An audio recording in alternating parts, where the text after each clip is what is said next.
मैं अपने सब देखने वालों को खुशामदीद करता हूँ। वेलकम मेरे यूट्यूब चैनल पर। इस टाइम पे मैं ब्रिटिश कोलंबिया के रीजन 2 की तरफ रवाना हूँ और स्प्रिंग का ये सीज़न है।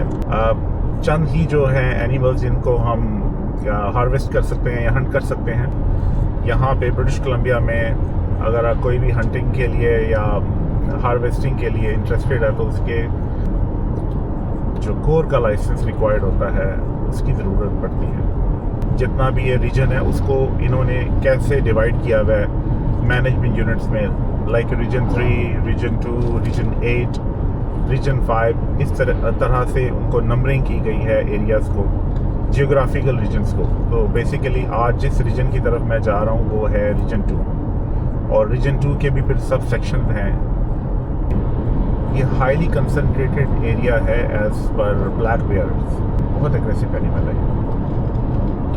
तो कुछ अब तो ग्रिजली बेयर्स के बारे में भी इंफॉर्मेशन आ रही है कि ग्रिजली बेयर की यहाँ पे पहले पॉपुलेशन ऑलमोस्ट ख़त्म हो गई थी, लेकिन बहुत अच्छे कंजर्वेशन और इंटरवेंशन की वजह से ग्रिजली बेयर की पॉपुलेशन भी वापस थ्राइव करना स्टार्ट कर चुकी है इन एरियाज़ में।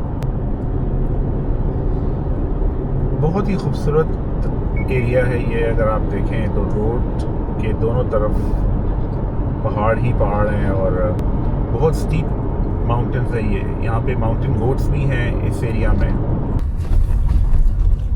तो हम फॉरेस्ट में इन हो चुके हैं। इसको फॉरेस्ट सर्विस रोड यहाँ पे कहते हैं, जो कि लॉगिंग रोड भी कहते हैं इसको यहाँ पे, जहाँ पे लॉगिंग ट्रक्स मूव करते हैं इन फॉरेस्ट में टिम्बर के लिए।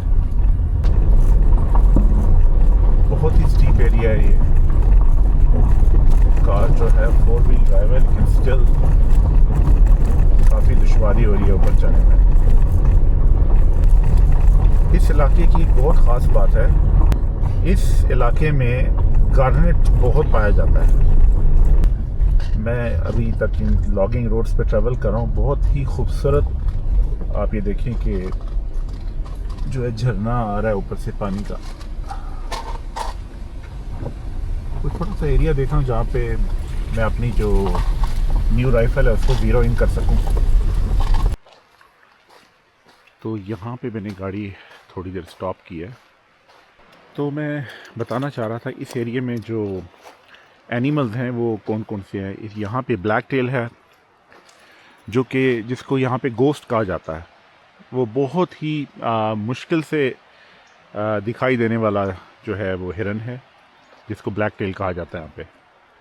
और फिर यहाँ पे मूस भी है, जो कि काफ़ी बड़ा जानवर है। फिर एल्क है यहाँ पे, बेयर्स हैं, और वुल्फ भी है, कायोटी भी है, कूगर्स हैं, और छोटे स्मॉल गेम एनिमल्स में फिर ये रैबिट्स हैं, खरगोश जिनको कहते हैं। और फिर बाकी तीतर हैं। तीतर में भी काफ़ी किस्में हैं, जिसमें यहाँ पे रफ्ड ग्राउज है और ब्लू ग्राउज है, स्प्रूस ग्राउज है। तो ये है बर्ड्स में। और बाकी तो बर्ड्स हैं, माउंटेन बर्ड्स हैं यहाँ पे, जिनमें ब्लू जे है। और तो ये यहाँ का जो है एनिमल्स में हैं यहाँ के। इसको यहाँ पे लॉन्ग राइफल कैटेगरी में आती है। और ये है हेनरी ब्रांड की, जो कि यूएस मेड है। और बहुत सालों साल से ये 18th सेंचुरी में ये गन जो है ख़ास तौर पे सर्वाइवलिस्ट के लिए बनाई गई थी। और ये जो यूएस के पायलट्स हैं ये भी यूज़ करते रहे हैं, क्योंकि बहुत ही यूनिक डिज़ाइन है, कॉम्पैक्ट इसका स्टॉक है। इसी के अंदर इसकी बैरल है और इसी के अंदर इसके सब पार्ट्स हैं। तो यहाँ से ये इसके रिसीवर एंड, इसकी 2 मैगजीन्स, और जो है इसकी बैरल इस तरीके से। जो स्टॉक में रिसीवर एंड इसका फिट हो चुका है। इस नॉच को यहाँ पे लाइन में करके और फिर इसको आप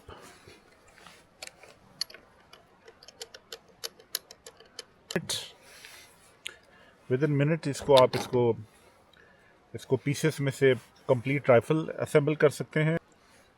और दिस इज़ द मैगज़ीन, ये इसकी मैगज़ीन है। तो ये 2 टारगेट्स के लिए चूज़ किया है मैंने ये ऐसी जगह चूज़ किया है कि जिसके पीछे बैक स्टॉप है। टारगेट प्रैक्टिस है, वो जब इसको नहीं भी लगती तो पीछे स्टॉप होने के लिए, बुलेट के पास स्टॉप होने के लिए जगह है, ताकि स्ट्रे बुलेट इससे पीछे कहीं ना जा सके। बहुत ज़्यादा इम्पोर्टेंट है ये।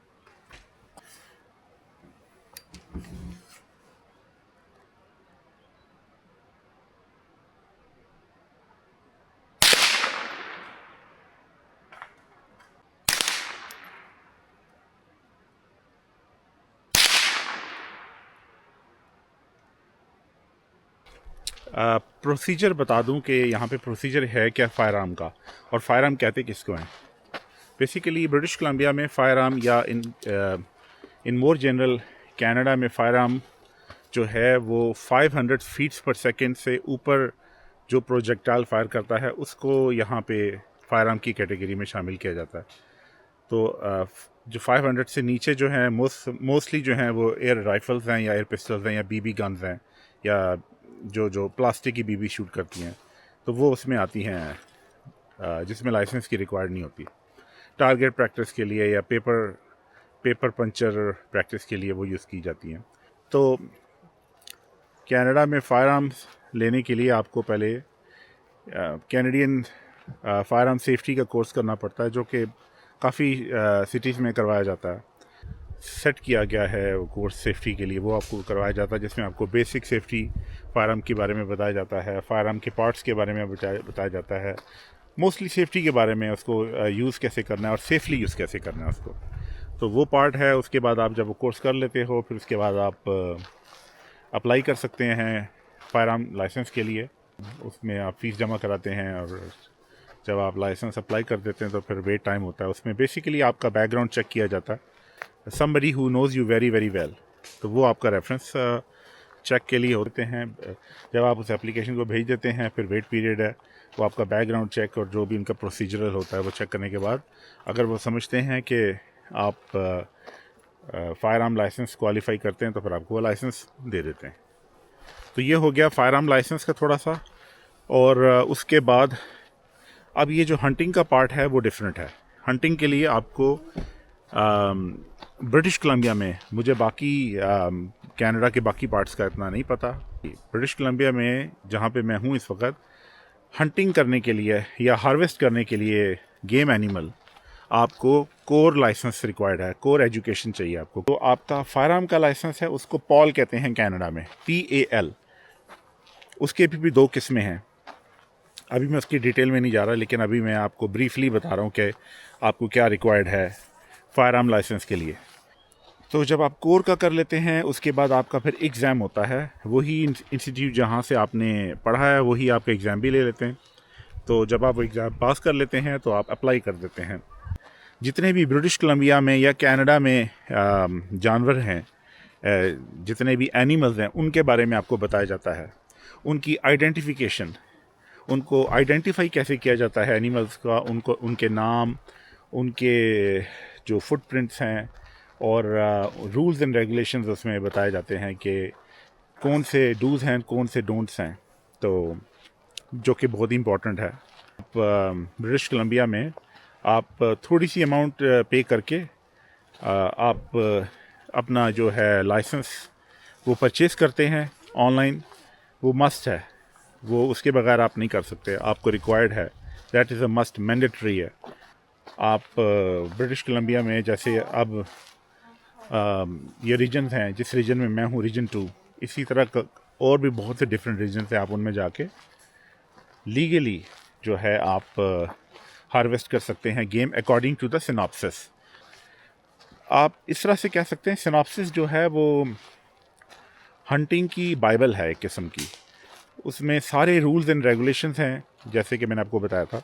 जब आप कोर लाइसेंस ले लेते हैं तो फिर एवरी सेकेंड ईयर और every third year, I am not on top of the head, मैं अब आपको बता रहा हूँ कि मुझे अभी एग्जैक्टली याद नहीं है, हर 2 साल बाद या 3 साल बाद आपको वो नया जो है सिनॉप्सिस जो है वो इशू करते हैं। उसमें आप देखें कि इस साल कौन कौन से न्यू रेगुलेशंस हैं, कौन कौन से न्यू रूल्स हैं जिनको आपने हर सूरत फॉलो करना है। लीगली गेम हार्वेस्ट करने का प्रोसीजर। जबकि मैं आपसे अभी बात कर रहा था तो मैं आपको एक यहाँ बात करते करते मैंने एक चीज़ देखी है, मैं आप सब व्यूवर्स को भी दिखाना चाहता हूँ। तो यहाँ पे मैंने बेर का स्कैट देखा है, पुराना है लेकिन ये है निशानी, देखें बेर इस एरिया में है। ये प्रॉबली पुराना है, फ्रेश नहीं है साइन, स्कैट फ्रेश नहीं है ये बेर का, लेकिन ये ब्लैक बेर का स्कैट है। तो ये चीज़ें से पता चलती है यहाँ पे बेर एक्टिव है इस एरिया में, क्योंकि ये ब्रिटिश कोलंबिया जो है बेर कंट्री कहा जाता है। यहाँ पे बहुत बेर्स हैं। हंटिंग जो है वो साइंटिफिकली एक टूल है हमारे पास, या वो जो आपको टूल प्रोवाइड करते हैं जिससे उस एरिया के एनिमल्स या गेम एनिमल्स की पॉपुलेशन को इन चेक रखा जाता है। ये है इन जनरल फ्यू वर्ड्स में अगर हंटिंग को डिस्क्राइब किया जाए। अब शाम का टाइम हो रहा है तो अब इस वीडियो को कंक्लूड करने का टाइम है, और आपको पसंद आया होगा ये एरिया। अगर कोई क्वेश्चन हो आपको जो मैंने आपको लाइसेंसेस के बारे में बताया तो आप कमेंट्स में पूछ सकते हैं, और होपफुली आपको ये वीडियो पसंद आई होगी। अगर आपको वीडियो पसंद आई है तो इसको लाइक और सब्सक्राइब करना ना भूलिए। बहुत शुक्रिया, मिलते हैं अगली वीडियो में।